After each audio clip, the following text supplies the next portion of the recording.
Ya estamos de nuevo con ustedes. Buenos días, doctor Espinosa. ¿Cómo está todo? Buen día, Carlos. Buen día a la audiencia de la revista El 110. gremio al que usted se digna en pertenecer. ¿Usted es miembro del Colegio de Abogados? Todos los abogados. Todo- ¿Hay alguna cláusula en el Colegio de Abogados que impida ponerse la toga o subir estrado a una persona que no tenga su membresía activa?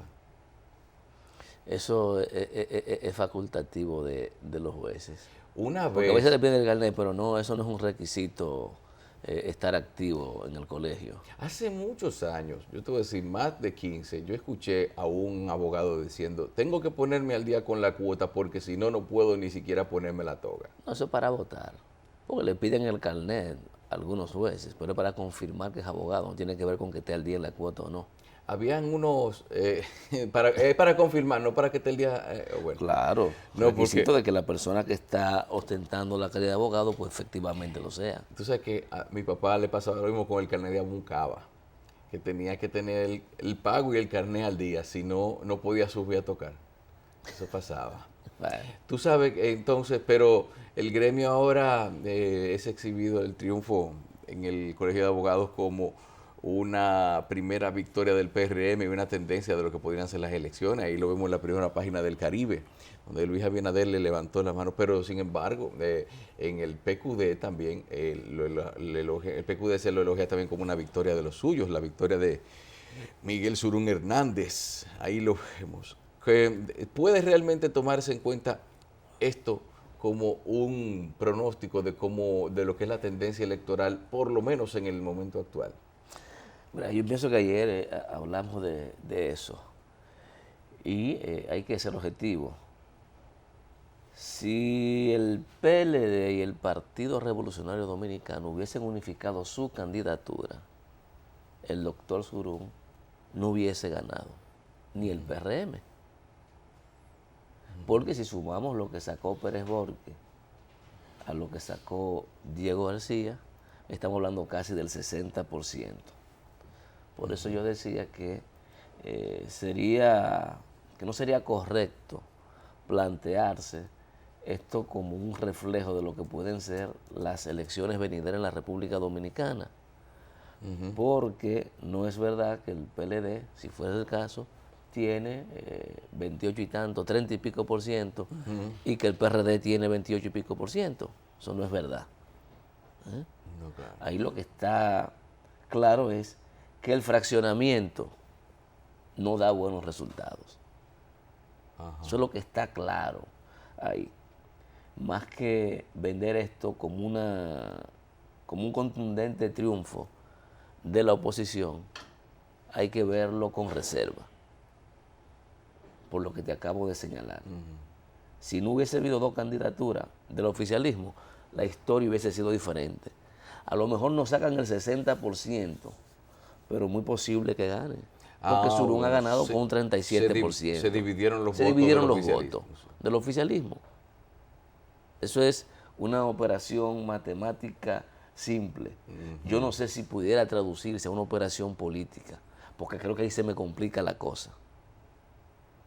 Ahí se me complica. Ahora, si usted me dice que esos dos candidatos fueron unificados y aún así ganó el candidato de la oposición, creo que la lectura es diferente. Pero Por eso eran, te decía que eso puede ser un reflejo en el caso de Santiago, que es una plaza complicada, donde todo el mundo quiere ir con candidatura propia, y como no se necesita 50% más uno, cualquier cosa puede pasar para las elecciones de las candidaturas municipales y congresionales. Ahí se gana con mayoría simple. Por eso que mucha gente tampoco no sé el miedo de mucha gente en arriesgarse sí, claro. y decir en tal demarcación yo voy solo. Sí, porque confían en la cantidad de votos que por sí mismos pueden obtener.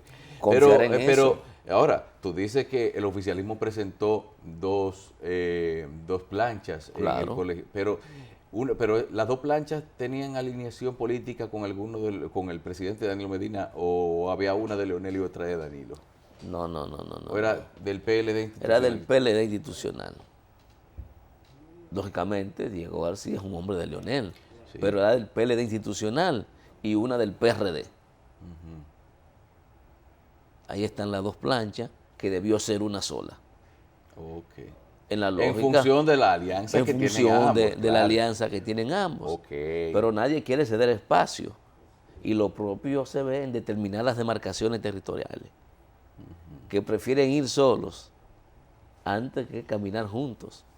Sí. Eso sí puede ser una experiencia de lo que puede pasar, ¿eh? Yo te En digo, cualquier comunidad donde esto pueda concurrir de manera individual cada quien. yo digo que el mapa electoral va a quedar con muchos colorcitos diferentes ahora en estas elecciones, porque con eso que dices de la gente que en una comunidad prefiere ir solo, también van a pasar muchas cosas. Y además, si el propósito de la alianza es que la popularidad de gente que está en otro partido pueda ayudar al partido con el cual se alía, sería, vamos a decir, que un apoyo parcial, porque dime tú.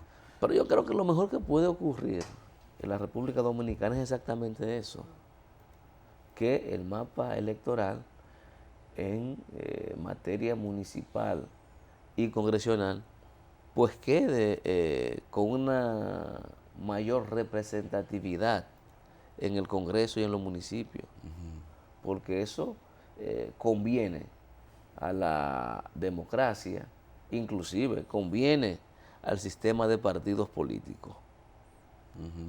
Claro, todo el mundo quisiera arrasar, ¿eh? Como lo hizo Hipólito en el 2002, ¿eh? Que tenía todos los legisladores prácticamente, todos los senadores, creo que 30, como lo hizo Leonel en el 2010, que lo obtuvo todo. Pero, en definitiva, eso al final no sirve de contrapeso. El Congreso se convierte en un sello gomígrafo que hace todo lo que le mande el Ejecutivo. Y se dan los lujos de no leer nada. Sí, Y votan de manera mira, mecánica. ven acá, y eso, el asunto del Código Penal, ahí esa parte, ¿eso se puede atribuir a la falta de lectura o una falta de apego deliberada en la Constitución en ciertos aspectos, lo que es la aprobación? Porque se decía como que el presidente había pedido unas enmiendas al Código y como que, se aprobó sin las enmiendas que se habían solicitado, ¿no? ¿Cómo fue que pasó Mira, el eso? problema está que todavía, yo no sé si ya salió la sentencia del Tribunal Constitucional. Entonces uno conoce el dispositivo. Ahora, los razonamientos, ¿eh? Los elementos fácticos que llevaron a los jueces a tomar esa decisión, uno no lo conoce. Se está hablando por referencia y por especulación de que tuvo que ver con la forma en que fue aprobada la ley. Recuérdate que el presidente la objetó, mandó unas modificaciones, fue conocido solo en una Cámara y algunos entendían que no debía ir a la otra. Y el presidente la promulgó. Y algunos señalaron como precedente el caso Loma Miranda. Lo señalaron como precedente, que no tuvo que ir. La cogió una y eso se frizó ahí. Entonces, para mí lo importante es esperar eso, el cuerpo de la sentencia, para uno saber si esa parte fue atacada o si fue solo por el problema de los articulados referidos al aborto y cómo la Corte llega a la conclusión de declarar nula en su totalidad la ley que ponía en vigencia una normativa penal en la República Dominicana. Eso tenemos que esperarlo para uno poder ver a ciencia cierta qué fue lo que ocurrió, más allá de las especulaciones. Claro. Oye, vamos a hablar de Venezuela. Siguen dando nuevos datos con respecto a la oposición. Dicen que la oposición logró 107 diputados y el chavismo 55. Yo creo que esos son ya con la oposición tuvo 64.07%. Partido Socialista Unido de Venezuela 32.93%. Ahí se ve. Bueno, Vamos, la tendencia fue clara de que de 112 a 51 dicen que va a quedar, podría quedar la relación más o menos. ¿Tú crees que eso garantiza una gobernabilidad equilibrada actualmente allá en Venezuela? Mira, Venezuela hay que verlo ahora con una lupa, porque si la oposición logra, como todo parece indicar, tener la mayoría calificada necesaria para introducir cambios, realizar constituyentes,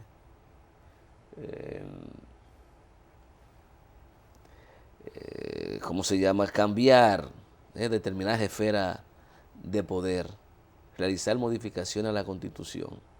Si eso ocurre, va entonces a depender de cómo ellos vayan a manejarse. Si se le mete el fundamentalismo y el radicalismo que lo ha caracterizado, posiblemente puedan encontrar obstáculos en el camino. Obstáculos porque no se puede tampoco de la noche a la mañana. Yo no creo que todo lo que ha hecho el chavismo en Venezuela es malo. Una apreciación que tengo. No, porque hay No es muchos malo. logros. Nada más Y para de lo citarte que- uno te puedo decir y de de la lo que se nacionalización trata, de empresas. Y de lo que se trata, no, para eso es un pecado. Ellos van a tratar de revertir Ajá. eso, claro. Pero todos los planes sociales que fueron implementados, que dieron resultado durante los primeros años de gestión del presidente Chávez. Fíjate que entran en declive un poco cuando entra Maduro y desaparece Chávez, que también coincide con la baja del petróleo a nivel internacional. Las instituciones entonces no se pueden desmontar de la noche a la mañana. No se pueden desmontar. Entonces, la inteligencia de la oposición, si se impone, pueden tener buenos resultados. Pero si intentan abortar de manera desesperada las instituciones, incluyendo la Constitución que llaman ellos chavistas, pudieran tener obstáculos en el camino de esa sociedad que se está beneficiando. Porque aquí lo que ha habido no es una desconfianza en las instituciones que ha creado Chávez. La desconfianza se ha generado en la gestión del presidente Maduro. Yo leía que el profesor Ramonet decía que la oposición logró convencer al mundo con sus mentiras. Yo digo, no, el oficialismo no logró vender correctamente sus verdades en Venezuela. Creo que eso es lo que ha ocurrido. No niego, como te dije ayer, el impacto que tiene y la guerra mediática que ha vivido Venezuela. Pero no fueron los extranjeros que votaron en Venezuela. No. Fueron las mismas gente que durante 17 años estuvieron dándole triunfos sólidos al chavismo, lo que por una razón u otra decidieron dar un paso contrario y quitarle el apoyo en lo congresional, reitero, al oficialismo. Hay que Entonces, tomar en cuenta. Hay que tomar en cuenta eso, hay que tomar en cuenta, si quieren reencauzarse la fuerza del chavismo, que no pueden atribuir la derrota solo a la labor que haya hecho el poder internacional, sino también a los errores que, reitero, cometieron en la conducción del Estado durante este tiempo. Porque lo otro sería una excusa, porque tú no estás hablando ni siquiera de unas elecciones reñidas, tú estás hablando de un aplastamiento. Pasar de tener 100 legisladores en la Asamblea Nacional a tener apenas 50 y algo, 60 y pico, y la oposición de tener 63, pasar a tener casi 112, estoy hablando que fue aplastado. Entonces eso merita análisis más allá de lo que hizo el contrario. Se necesita saber qué usted dejó de hacer, qué elementos influyeron para que esa población que lo había estado apoyando perdiera la confianza. No, y además hay que tomar en cuenta que quizá los factores económicos, como digo, se influyeron bastante en lo que tuvo que ver con la derrota, la imposibilidad de una economía basada básicamente en las exportaciones petroleras, como se desploma todo eso. A veces son cosas que el pueblo en lo inmediato no lo ve, sino que simplemente se da cuenta, considera que hay un mal manejo, una mala actuación de parte de un gobernante y ante una imposibilidad de poder atender los reclamos sociales debidamente. Pero también hay que tomar en cuenta de que Maduro gobernó mucho, en vez de mirar sus errores, solamente vivía buscando culpables. Es una experiencia que incluso aquí Claro. tenemos. Eso es una cosa que al final de cuentas se demostró con el resultado electoral de que eso no estaba dando resultados. Quizás, o muy seguramente podríamos decir, que los venezolanos ya se cansaron todo el tiempo de escuchar lo mismo, simplemente, y no de ver solamente que se consignas pidiendo lealtad, adhesión a la causa y todo eso, sin que por otra manera se le buscaran soluciones a lo que eran sus problemas, de verdad. Sí, hay dificultades. Maduro Y dijo, entender, oye, también yo te decía ayer, entender que gobernar a Venezuela para el chavismo no fue tarea fácil. Tuvo en algunas materias, lógicamente, que imponerse. Y el éxito de ello fue haber mantenido una conexión con la mayoría de la población venezolana. El éxito de ello fue también haber logrado reivindicar a los pobres venezolanos, que nunca fueron tomados en cuenta para nada. Chávez logró eso, pero Maduro no pudo mantener esa cohesión entre las ejecutorias que desarrollaban y la población. claro, Porque mira, siempre hay crisis, siempre hay claro, crisis. ¿Qué es lo que pasa también? Que cuando las crisis son ayudadas y te la magnifican, eso te pulveriza. también, Eso sí. te pulveriza. Hay algunos analistas que dicen también que la falta de politización de los programas sociales, que el aumento y el crecimiento de la clase media en Venezuela pudieron haber sido factores también que influyeron Crecimiento de la de clase la media. clase Y media hay crecimiento de y una clase en Venezuela una mayor demanda, una mayor capacidad de consumo, y la carencia puede tener efectos adversos, porque si tú creces económicamente y logras sacar gente de la pobreza, ¿eh? y logras que tu clase media crezca, y luego las expectativas de esa gente, tú no puedes llenarla, ¿dónde tú vas? Así es. Maduro llama a los militantes del chavismo a incorporarse a una gran jornada de debate y de diálogo para analizar el revés que sufrió el oficialismo al resultar derrotado en las elecciones legislativas. Dice Maduro, yo he llamado desde la madrugada y nosotros hemos llamado todo el día a abrir un debate con nuestro pueblo, pero un debate integral, un debate para fortalecer la revolución, un debate para buscar soluciones a los asuntos del país. Oye, ahora, un debate para buscar soluciones a los asuntos del país, creo que debe haberlo hecho un poco más temprano. Un debate para hacer más revolución, dijo Maduro. Dice también, hizo un llamado a los ministros y ex candidatos a quienes aclaró que el debate no es para que el chavismo se autoflagele o se corte las venas como quiere la embajada gringa y el imperialismo, sino para reconstruir una nueva mayoría revolucionaria. Una gran jornada de debate. Ustedes no saben el dolor que llevamos en el corazón después de este revés electoral, de cómo la burguesía le hizo daño al pueblo, no solo económicamente, sino que confundió a importantes sectores de nuestro pueblo, de nuestro amado pueblo, al cual dirigimos un mensaje. Nosotros somos Hay tres ustedes, elementos que te dijo dije. Chávez. No sé, no supieron vender sus verdades. No, No pueden culpar solo a la oposición de que jugó su papel a nivel internacional, pero en lo interno,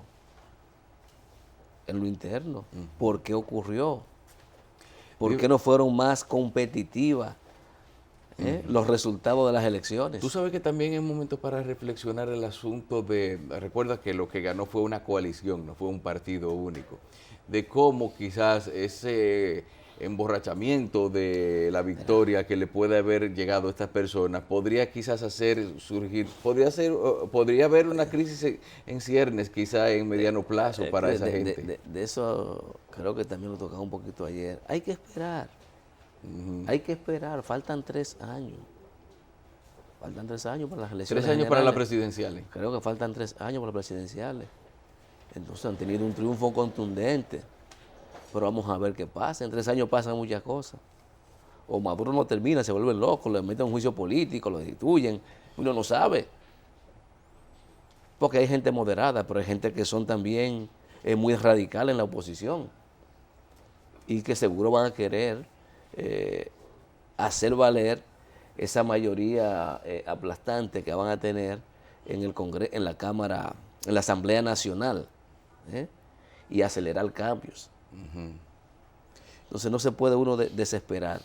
Hay que estar observando a lo lejos cuál va a ser el comportamiento de la oposición.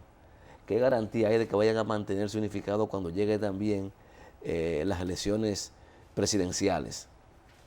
El caciquismo va a surgir nuevamente, ha sido la práctica de ellos. Y no tiene por qué no ser diferente.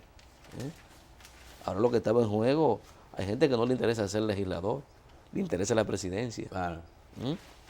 Ahorita liberan a Leopoldo.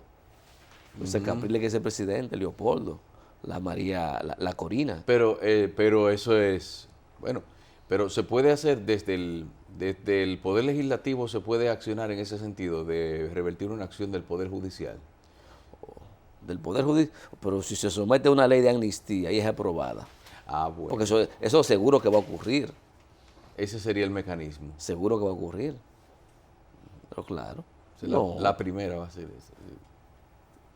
Si yo fuera lo primero que hiciera. Dime una cosa, tú ves a bueno, estamos a una distancia considerable de Venezuela, pero puede considerarse a partir de sus acciones y de su forma de gobernar y de lo que ha sido la experiencia de los últimos años, puede aún seguirse considerando que el heredero y,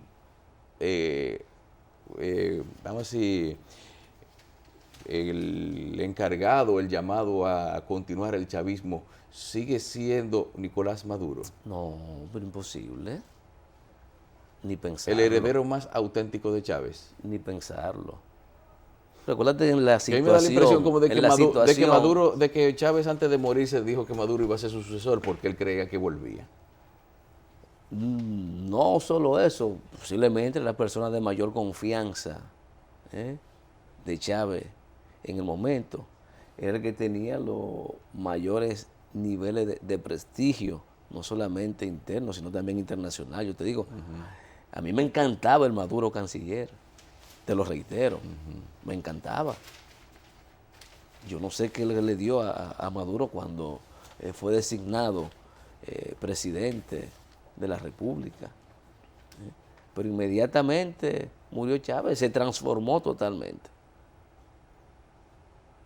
Y ahí están las consecuencias. Entonces no, el chavismo tendrá que ver quién será la persona que va a tratar de recomponer esas fuerzas, de recuperarla de esa espantosa derrota que llega a la humillación. Porque tampoco uno puede pasarle un paño tibio a las cosas. Una derrota humillante. Humillante. Y yo no me imagino lo que está pasando por la cabeza de los chavistas ahora. Imagínate tú que se consume, que salgan del poder en las próximas elecciones presidenciales. Estarían en minoría. Yo no sé lo que le vendría encima tampoco. No, claro. Con todas esas acusaciones que hay. Y aparecerán los expedientes. Porque donde quiera se cuecen habas. Donde quiera se cuecen habas. Claro. Y si ellos han acusado al chavismo de dictadores, no te creas que ellos son democráticos. No son democráticos para nada. Imponen sus voluntades, claro. No, Que sí. son tan democráticos que al primer intento dieron un golpe de Estado a Chávez. No, Esa es la democracia que ellos creen. Sí. Y algún día se sabrá todo lo que ocurrió en las protestas. Algún día, porque la verdad al final del camino, a veces tarde, Sí. pero sale a flote. Claro. Mira, aquí hay una información, volviendo al plano local, que dice que el gobierno puso en marcha un plan contra pobreza a favor de 180,000 personas. Esto parece ser una ¿Sería una extensión del plan Solidaridad o de Progresando? No sé por qué. Plan integral focalizado para el combate a la pobreza extrema, Progresando Unidos, que será desarrollado en 14 provincias vulnerables, con programas de formación y fomento al emprendimiento. El acto fue presidido ayer por el presidente Danilo Medina y la vicepresidenta Margarita Cedeño. Eso nos deja ver que la vicepresidenta, eso, si es un programa integral ya a esta altura del juego, eso parece ser que, eso me da mis dos lecturas. En primer lugar, esto es un asunto del cual no se había hablado antes, ni se había anunciado que podría ser. Pues esto nos sorprende en cierta manera que el gobierno esté poniendo en marcha este plan ahora a favor de 180,000 personas. No habíamos escuchado anteriormente de que hubiese un plan en ese sentido. Y además el hecho de que estuviera el acto hecho aquí junto con la vicepresidenta Margarita Cedeño, me hace arriesgarme a pensar en que posiblemente sea de nuevo ella su compañera de boleta para las próximas elecciones, porque siendo ella la que ha sido encargada de lo que son los planes sociales de la presidencia, posiblemente puede que lo siga haciendo en este caso de este nuevo plan que ha lanzado el gobierno. Bueno, es posible que así sea. El doctor Leonel Fernández mantuvo por 2 periodos consecutivos a su vicepresidente. Y entonces, si el licenciado Danilo Medina llevara nuevamente a la doctora Margarita, eso que estaría mandando una señal de unidad, independientemente de que sea eso lo que él prefiera o no. Posiblemente la circunstancia le requieran que mantenga a la vicepresidenta actual, y así de una forma u otra pues puede motivar al leonelismo o a una parte de él para que se integre activamente a la campaña electoral del próximo año. Esa sería la lectura. No sería entonces descabellado que la mantenga, toda vez que necesitan dar señales fuertes de unidad al interior de ese partido. Claro. Mira, hay una información aquí que nos llama la atención. Dice que van a estudiar el uso de cemento en las vías. El presidente dispuso estudiar la viabilidad de una propuesta hecha por empresarios. Este anuncio lo están haciendo. Entonces eso no sería faltado, ¿verdad que no? Luego de que 20 años atrás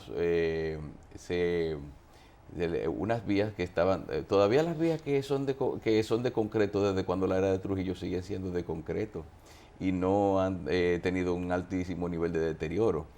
Todavía parte de lo que es San Isidro está todavía prácticamente transitable y con algo de mantenimiento.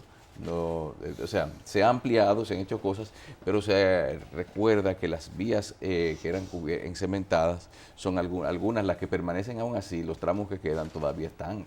Sin embargo, una vía de asfalto requiere un mantenimiento, según lo que nosotros podemos ver, más constante, más exhaustivo. Además de que yo creo que haciéndolo con lo del mantenimiento va a depender.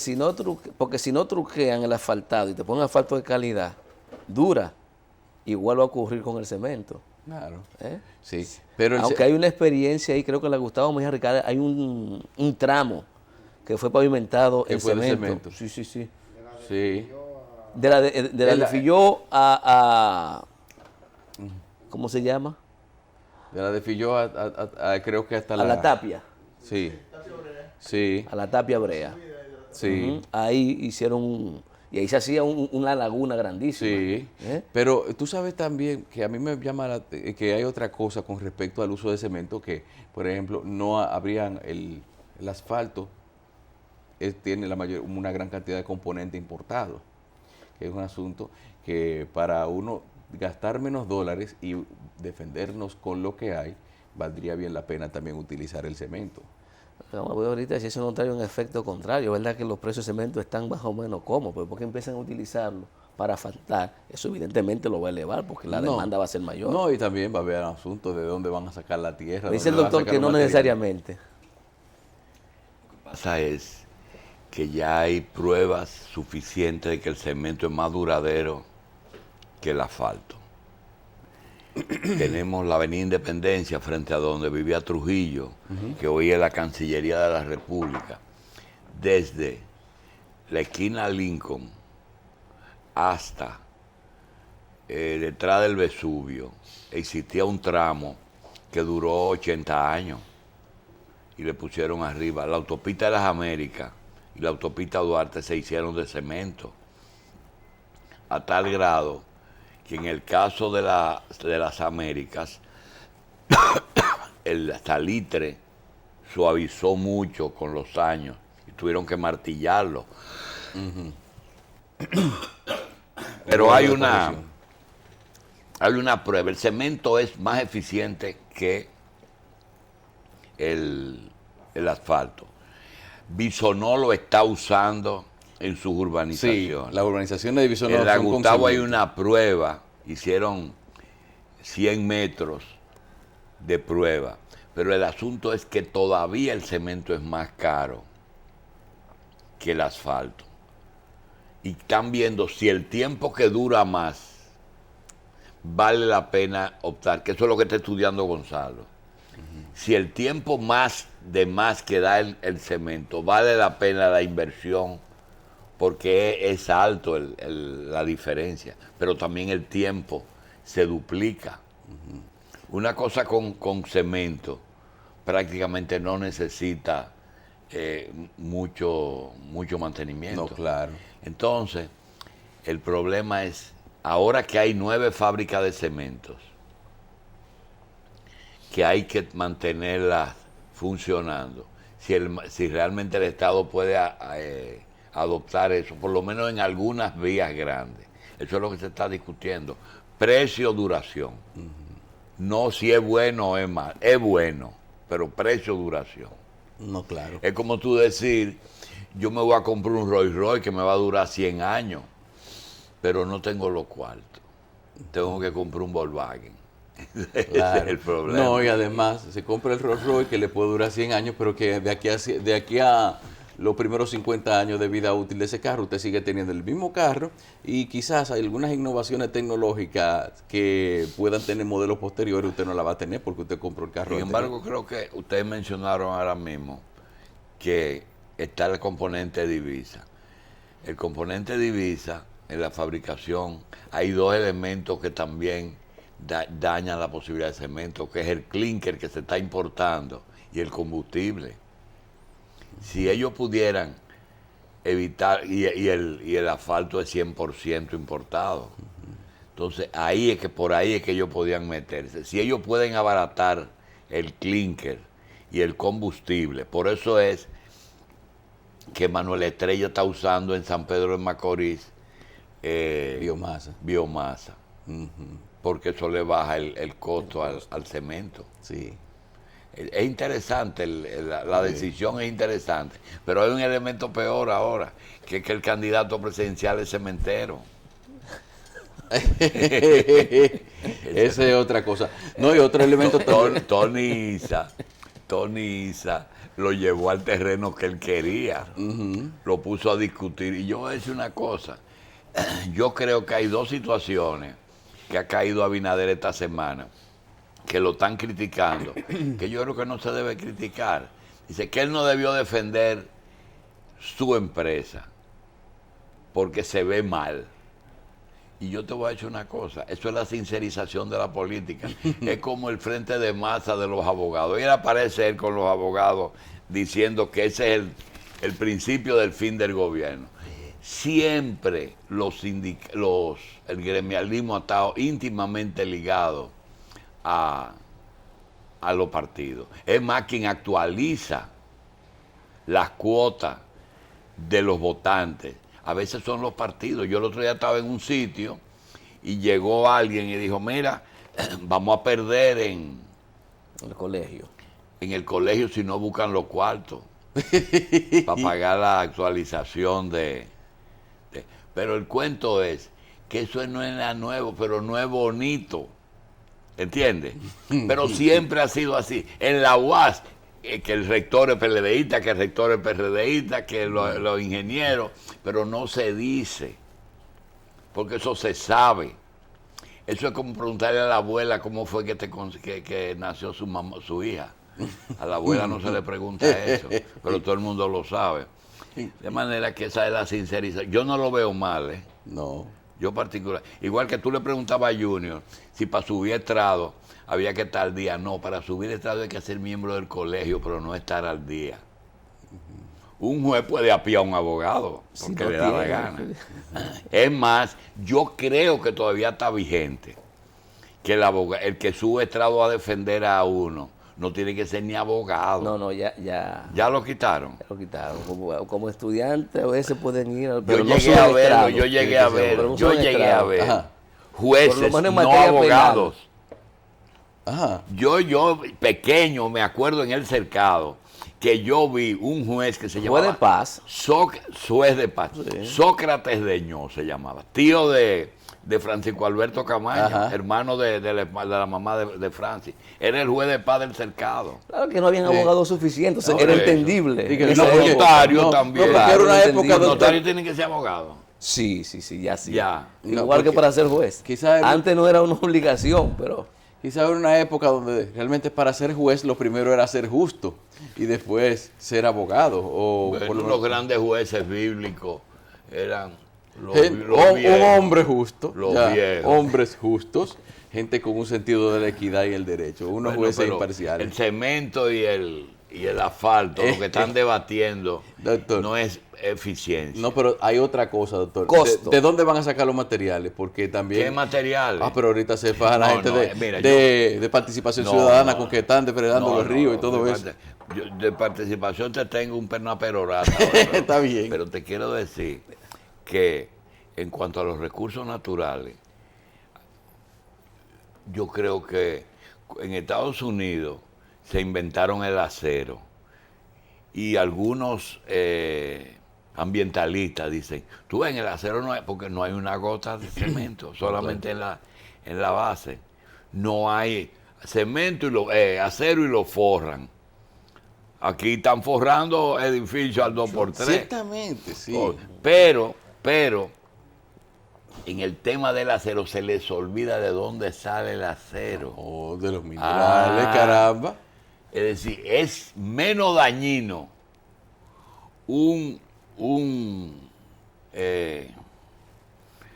agregado para el concreto que el acero. Porque el acero hay que darle duro a la madre naturaleza. Y se coge muchos años en convertirse en acero. Bueno, la contaminación, porque donde funden el acero tiran muchísimo contaminante para el aire también. Eso son de las cosas que pasan. Todo eso se ha logrado. Ahora, es un problema el medio ambiente. Yo siempre he querido que la persona que mencionábamos ayer, el señor Serrano, que es un viceministro roca izquierda, que por cierto hizo una buena conferencia la semana pasada, yo quiero que venga porque el equilibrio entre desarrollo y medio ambiente es un punto interesante. Alguien me confesó, un ambientalista, mira, nosotros definitivamente, todo lo que son recursos naturales, preferimos no explotarlo. Realmente hay dos corrientes de ambientalistas. Uno que son radicales extremos, que no creen en la explotación de ningún tipo de recursos naturales. Otros que son más moderados, que creen que es posible aprovechar esos recursos naturales para contribuir al desarrollo y que la afectación sea lo menos posible. De hecho, en Ecuador ha habido un importante enfrentamiento en ese sentido. Sí. Porque por una parte el gobierno ha querido explotar algunos recursos en determinadas áreas y los ambientalistas se han opuesto. Pero venga, Plan Sierra funciona todavía. Eso no, Plan Sierra no funciona, doctor. Sí, lo que pasa es que los proyectos forestales tienen que esperar. El doctor conoce un proyecto de nosotros cuando el plan Quisqueya Verde que hizo Jaime David, ellos sembraron 1.500 tareas de 3 árboles, pino, Juan I y acacia. Y a los meses ya cuando estaban encaminadas, vino el ciclón, el que le dio a Leonel en el primer... George. Y devastó en la zona. Pero no, como estaba muy pequeña, no lo arrancó, sino que lo dobló. Y ellos fueron y rehabilitaron el proyecto. La gente de Quique. ¿Tú te acuerdas aquellos fines de semana que invitaban personas? Invitaban gente de colegio. Ellos fueron y rehabilitaron el proyecto. Y hoy los árboles tienen la misma edad del nieto mío. Ajá. Sí. Porque él nació cuando Quiqueya Verde. Y hoy tienen 20 años. Muy bien. Ahora, ¿qué tiene de interesante? Tú sabes el trabajo que ha dado conseguir el permiso Para el corte. para corte. Una cosa que ellos hicieron. Por eso que yo digo que Serrano es raro. Serrano conoce más ese proyecto que nosotros, porque él fue parte del asunto de Jaime David. Así es que ese asunto de recursos naturales merece, como dice el doctor a veces, que se discute y que se hable, porque aquí no se ha discutido el tema de recursos naturales. Pero yo le menciono... Porque eso no se trata de coger con un cartel Paloma Miranda. No. Yo le hablo del Plan Sierra porque yo estuve por ahí hace como 15 años más o menos. Y realmente ¿Fuiste a San José de la Mata? Yo estuve por ahí, sí, por el Rubio, todo ese monte por ahí, por eso. Y fui ahí donde conocí a Manuel Arsenio Ureña. ¿Lo conociste? Sí, estuve en su casa, una actividad que hicimos hace unos años. Y recuerdo que yo vi cómo funcionaba todo. Y no ha habido una deforestación masiva y por ese programa estar funcionando no significa que no he oído a nadie diciendo que la loma está pelada por el trabajo de Plan Sierra en ningún momento tampoco. O sea que el manejo forestal ahí es una experiencia de muchos años que demuestra de que es posible hacerlo. En otra visita sorpresa le hicieron a la OISOES. Se le hicieron sorpresa. Se le hicieron la segunda visita sorpresa. Esta Ajá. vez no. La cadena humana. ¿Qué piden esa gente? Bueno, la misma demanda. No, pero ¿qué piden? Lo que están planteando es el cierre de OISOE y el castigo a la corrupción. Esa es la Pero ellos tienen un asunto específico. ¿Cómo se llama? Mire, doctor. Una demanda específica. Sí. Sí. Pero dice el que cierre de OISOE. Yo estuve escuchando ayer que dicen que por fin reconocieron el gobierno, que la victoria que obtuvieron ayer fue que se acató la decisión de dejarlos protestar. Sí, pero estamos todavía en la rama. Pregunto, ¿existe algún organismo que si yo no estoy de acuerdo con la forma que se ha manejado el caso, yo puedo ir a los tribunales? No, porque es una decisión discrecional del Ejecutivo. Ese es un decreto del Poder Ejecutivo. No, yo no estoy hablando de eliminar el sofá. Yo no estoy hablando... ¿Tú sabes lo que es eliminar el sofá, verdad? Tú no sabes lo que es. No, dígame. Eliminar el sofá es el hombre que llega y encuentra a la esposa con otra persona en su sofá. Y cogió y quemó el sofá. Es que no se trata de OISOE, se trata de lo que estaba manejando, lo que se estaba haciendo en el sofá. Claro. ¿Verdad? Lo que se estaba haciendo en OISOE. Entonces te repito, ¿por qué no se va al fondo y se dice, miren, ahí se cometió, como en educación hay, en todas partes, o tú te crees que es el único sitio que se ha cometido un acto irregular? Yo te puedo conseguir 10. ¿No? Ahora yo me pregunto, ¿cuál es el mecanismo que tiene un ciudadano, una organización, un grupo, la sociedad civil, la militar, la religiosa, la que le dé la gana a uno, para elevar un procedimiento legal que no sea pararse un mes? Porque ellos terminarán como los ciegos de la otra esquina. ¿Tú has visto los ciegos de la otra esquina? Ahí no hay mecanismo. El mecanismo es manifestarse y llamar la atención. Es que legalmente no se puede elevar ninguna instancia para que si tú y yo queremos elevar una instancia para condenar a los que cometieron, a los que produjeron la muerte de ese señor, o hacer lo que se ha hecho, someterlo a la justicia. ¿A quién? A las personas que están imputadas de haber cometido los ilícitos. Pero se hizo. Eso está en la justicia. Y están ahí.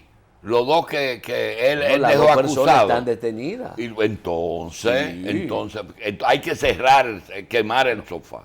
Eso es una demanda que están planteando. Muy bien, yo te estoy diciendo, doctor, usted sabe que usted y yo Claro. siempre estamos en desacuerdo. No siempre. Gracias a Dios, porque eso es lo bueno. Pero yo le voy a decir una cosa. Si en cada departamento yo tengo quejas de atraso de la comida de la tanda extendida, entonces vamos a cerrar educación. Y eso es un crimen, poner a un productor pequeño a esperar mucho. Sí. ¿Eh? Lo quiero. No, lo que pasa, doctor, que es diferente. No hay otra institución que haga las labores de educación. Aquí hay una duplicidad. Uno puede estar de acuerdo o no con la demanda del cierre. Pero la oficina supervisora es otra obra pública. Eso pudiera ser discutible. Y te voy a decir algo. Tiene un buen director de OISOE, que eso es lo peor. Tiene un buen director. OISOE nada más tiene un director malo. Uno. Uno. Todos los otros han sido buenos. Malo y sinvergüenza. Y arrogante. Pero todos los otros directores de oficina, de Bebecito Martínez hasta Cifre, todos fueron personas que tú lo puedes revisar. Ese fue que dañó eso ahí. Vamos a hacer una pausa. Pausamos, volvemos. Cada domingo, Revista Electoral 2016, un compromiso con la democracia. Candidatos, partidos, programas, propuestas, concertación electoral, debates, actividades y concursos por región y por circunscripción. Desde las 5 de la mañana hasta las 11 de la noche, Revista Electoral 2016.